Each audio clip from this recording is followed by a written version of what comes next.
দিনটা ছিল নেপাল ট্যুরের শেষ দিন, আর সেই দিনকে ছিল দোল। আর দোলের দিনকে একটু আবির না মাখলে তো হয় না, তাই একটু আবিরও মেখেছিলাম। আর আমাদের ট্রেন ছিল সকাল 9:30 নাগাদ, তো আমরা তাই সকাল সকাল রেডি হয়ে নিয়েছিলাম। আর এই পুচকেটা আমাদের সবাইকে আবির মাখিয়ে দিয়েছিল।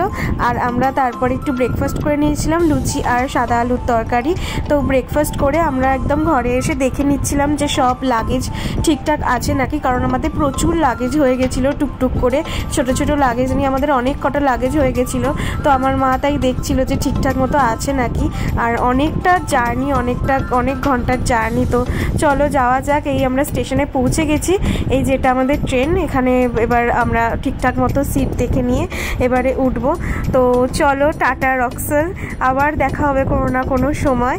তো এই যে ট্রেন, আমাদের ট্রেন ছাড়ার কথা ওই 9:30 কি 9:30 নাগাদ ট্রেন ছাড়ার কথা ছিল। তো আমরা সবাই এখানে মোটামুটি সিট দেখে বসেও পড়েছি। আর ভাবছিলাম যে কত এই এত ঘন্টা আমরা কি করে কাটাবো। আর এই বাচ্চাগুলো না থাকলে মনে হয় আমাদের এতক্ষণের ট্রেন জার্নিটা মনে হয় কাটতোই না।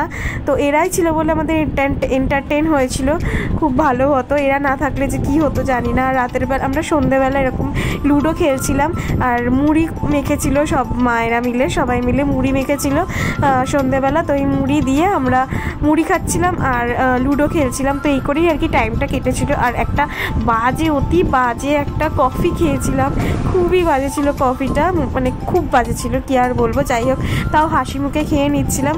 তো তখন ভোর কটা বাজে, ভোর ওই 4টে কি 4:30 হবে, হাওড়া স্টেশনে এসে পৌঁছালাম। তো শেষ ছিল, এটাই হচ্ছে আমার শেষ ব্লগ, নেপাল ব্লগের। তো যদি ভিডিওটা ভালো লেগে থাকে, ভিডিওগুলো ভালো লেগে থাকে, তাহলে অবশ্যই লাইক, শেয়ার অ্যান্ড সাবস্ক্রাইব করে দিও। ওকে, বাই, টাটা।